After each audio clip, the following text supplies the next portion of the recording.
Love and longing. And we're back, Bob remarks, holding up a full drink cup as Jonathan opposite holds up a bag of chips. Why did we go to begin with? Beyond the tradition of putting commercials into freaking anything for the sake of greedy corporate overlords? Vernon asks. Nonsense, after all, we just need them to know exactly how refreshing this— For God's sake, man. Vernon cuts off the playful fake advertisement for Bob's drink. Spoil sport, Bob says before taking a long slurp of the drink. A tiny orb of axiom light is flicked into the side of his head. Hey, screw you! He half shouts as Mironoir giggles at the sight of the squabble. If you girls are done, we've got the semi-finals and finals to watch. Jonathan reprimands them and they settle. Fine, be the buzzkill, Bob says, bringing up a remote and making a dramatic press of a button. Okay, so at this point I was actually pretty worried. As I said before, surviving a round with a princess marks you as a tough customer, so most of the other girls want to take you out fast. Mironoir explains as her past self stomps onto the field and lets out the most ferocious roar yet. Ish Gojira, Bob calls out. It's what? Never mind. Anyways, the reason for the roar is to come across as overly confident and a braggart, make myself look like a fool so they don't expect a trick. Mironoir explains. I see, and what was the main trick they missed with the roar? Jonathan asks, and Mironoir holds up a dainty-looking hand, and a ball of green fire dances within it. The green fire? That's hard to do. But in that moment I learned. It's a level of heat and control that's rare to find outside of a princess. Mironoir explains as her past self breathes blue fire as a challenge. So what you're saying is that it's not easy being green. Bob sings out and Jonathan snorts before chuckling. If I showed the green fire again there, then they'd have been a lot more careful. But I didn't. A battle princess has to be both powerful and wise, tactical and forceful. Why were you singing? Beautiful and adorable, my love. Ignore the cretin making light of your achievements. Vernon adds, pulling her into a deeper hug, and she lets out a hum of appreciation. Blay, mushy stuff, Jonathan says, and Vernon groans. What are you, 6? He demands as Mironoir's past opponents still size up her past self, who's stomping around and putting on a show. 7, Jonathan counters as he takes a big, loud, crunchy bite of a chip. This prompts the present Mironoir to giggle at the antics. Now see that? Mironoir asks, pointing up to how her past self is letting out a little puff of fire to each of her opponents. That's a taunt. Very archaic, but not one forgotten easily. Often considered a sign of arrogance, but if you can back it up, then it's a terrifying boast. Be scarier if they were little puffs with swear words or death threats glowing in them, Jonathan remarks. What does it mean? Vernon asks, pointedly, speaking louder than Jonathan, that they're all little puffs of flame. Or in other words, it means that I think each of them is barely worth my attention, and it's a huge insult in a tournament and also a sign of massive arrogance, especially in later rounds. Mironoir explains as all 5 of past Mironoir's opponents seem to almost go into a frenzy before the round even begins. Woo, that got them hot and bothered, all raring to go, just waiting to be thrust into and take on your girl like an auk. Bob remarks quickly before Vernon points his fingers at the man like a gun before a bead of axiom energy slams into the side of his head to shut him up. The horn sounds, and all 5 rush the past Mironoir, who smiles viciously as she takes a defensive stance. Her eyes quickly scan over all of them and focuses on a singular fighter in the center of the formation. Then the air around her starts to ripple as in a heat haze. That's an illusion. They're all so angry they're not paying close enough attention. They think between the 5 of them that I'm already done and are planning on how to take care of the rest, but I've already moved and am charging the central one. Mironoir explains as she holds up a dainty-looking hand that is then surrounded by a heat haze. Then she cuddles back into Vernon looking like she's missing a hand that's just hanging in midair by itself. Well, that's one kind of hand job, Bob remarks. Do you want an ass-kicking? Because that's how you get an ass-kicking. Vernon threatens him as Mironoir actually looks contemplative. She whispers something into Vernon's ear and he gives her an astonished look. The illusion shatters as past Mironoir reappears as her heels crash into the front armor of the central opponent's shell. They're covered in wisps of green fire leading to the complete shattering of the shell as it spreads and demolishes the girl's armor. Before anyone can even figure out what's going on, she's used the falling foe as a springboard and saturated the air with more heat haze, leaving behind a clear illusion as her actual self vanishes. "Oh, she's got a kick like a donkey," Jonathan remarks in a badly done Scottish accent. "The haze is a powerful illusion technique that projects all your coloration and therefore everything visible about you into the position it started out in, when you use the technique giving you excellent stealth and giving the enemy a target to go for. But those who know about it know to listen instead, which is hard to do over a roaring crowd." Miro Noir explains as the remaining 4 opponents immediately turn their backs to the illusion and begin scanning the arena. "If I call it a cheap trick, will you get mad at me?" Bob asks out loud. "I'm already mad at you. You may as well see if you can get to bedrock." Vernon grumps out. "Not you doing." Bob snips back. "It has weaknesses, of course. It does nothing for sound or smell or physical presence. It also leaves you as a distortion in the air instead of pure invisibility like a cloaking. The color being stripped away and sent to the projection means you can be spotted by the clever." Miro Noir continues her explanation deliberately, ignoring the 3 men in an attempt to keep herself from laughing. "Not if you didn't leave the haze, and oh, look, they've turned their backs on it and exposed their shells," Jonathan remarks with a vicious smile. "That's right. Well spotted." Miro Noir praises him before her past self reappears, delivering a brutal straight punch through the back shell of one of her opponents. Her fist is clearly covered in green fire. The blow carries through the heavy armor with ease and sends her opponent bouncing across the arena floor, shedding pieces of her compromised armor until she's stripped bare from the waist up.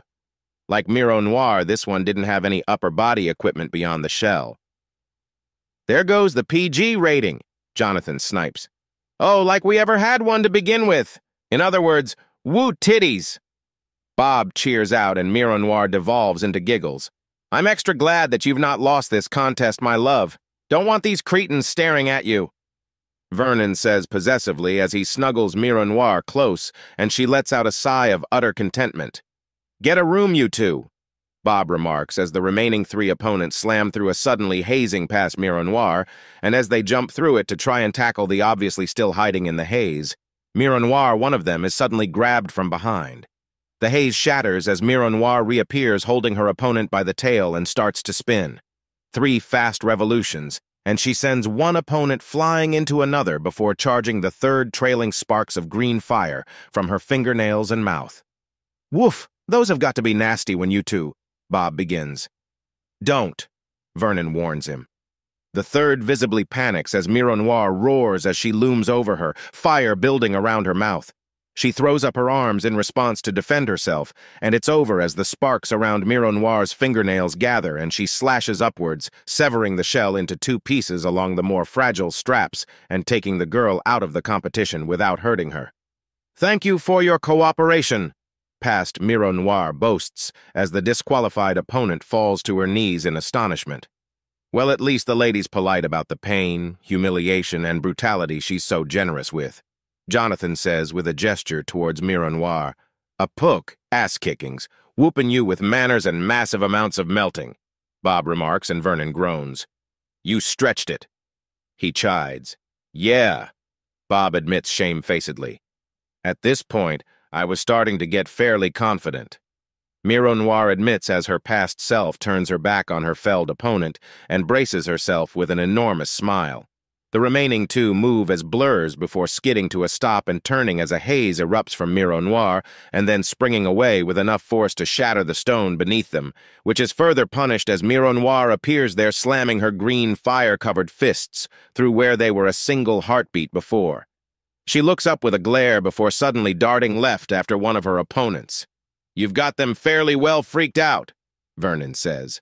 "Fair familiar friend, fairly freaked former foes in the fair of fighting and flame," Jonathan says quickly, and Vernon and Miro Noir look towards him in surprise.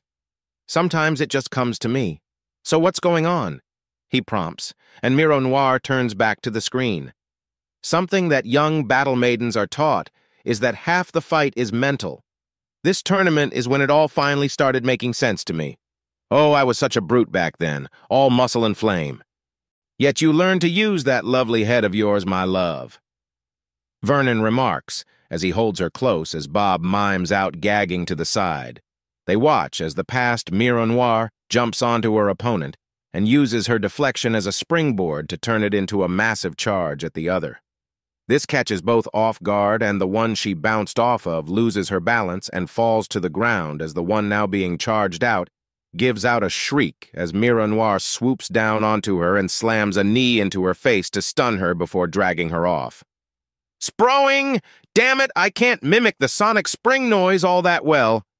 Bob curses. The downed opponent slowly stands up as her shell spikes had gotten caught in the arena floor, necessitating some awkward struggles. The moment she stands fully up the armor of the opponent, Miroir, stunned, crashes into her side, cracking both shells at once and knocking her down.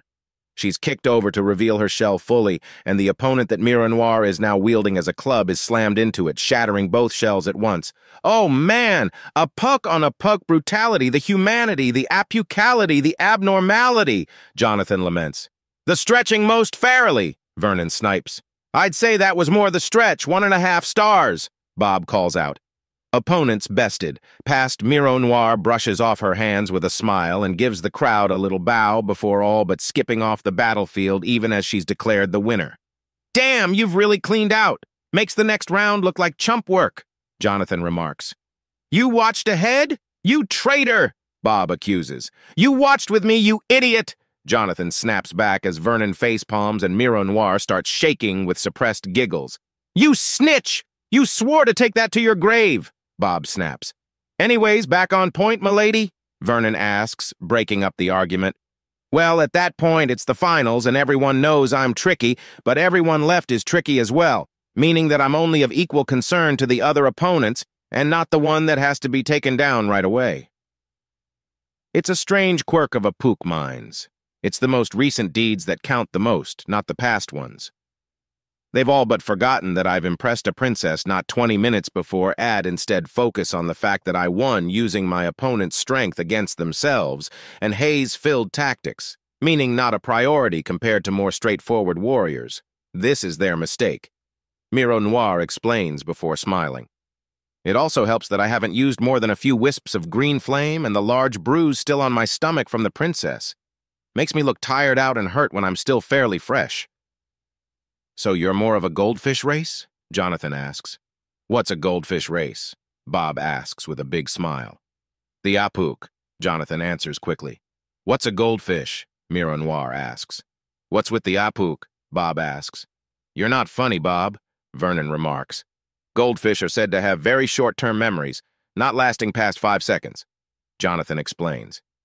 Why are we talking about goldfish? Bob asks. Knock it off, Bob, Vernon says. Knock what off?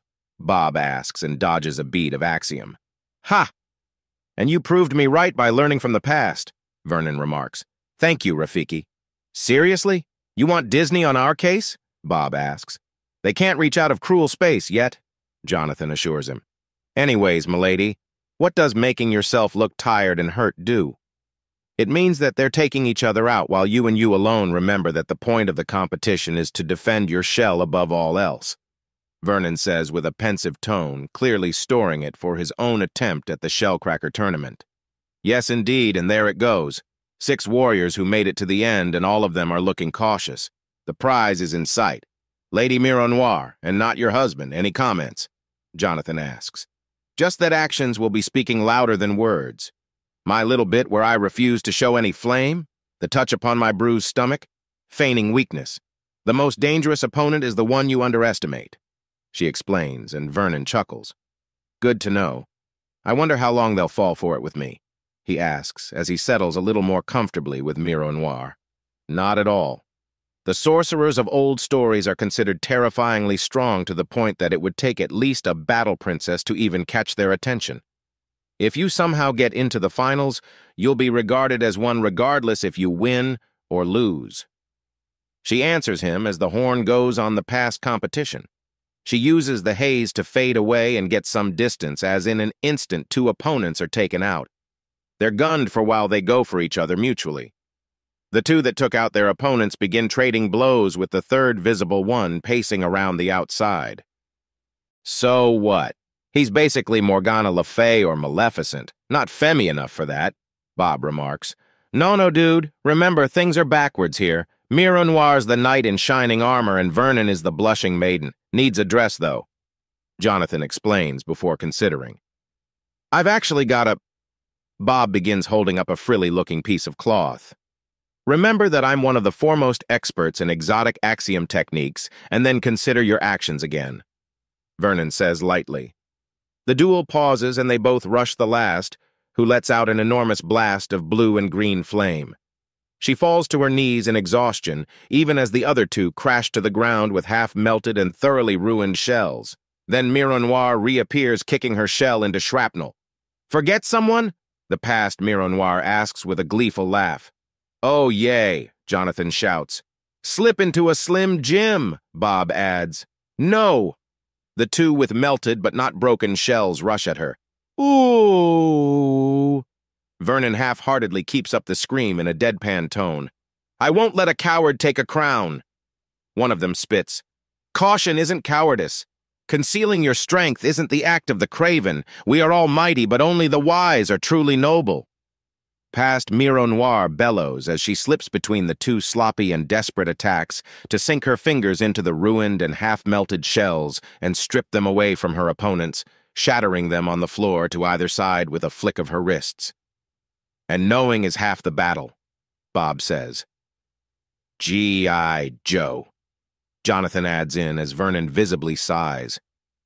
They land and roll, but before anything can be done, the match is called for Miro Noir. When everyone's got the brawn, it's the babe with brains that beats 'em all, Jonathan notes. Woo, what a hot contest, Bob adds. And in the end, the biggest prize is mine, Vernon says, pulling Miro Noir close for a kiss. Boo! Sappy stuff! Boo! Both Bob and Jonathan call out.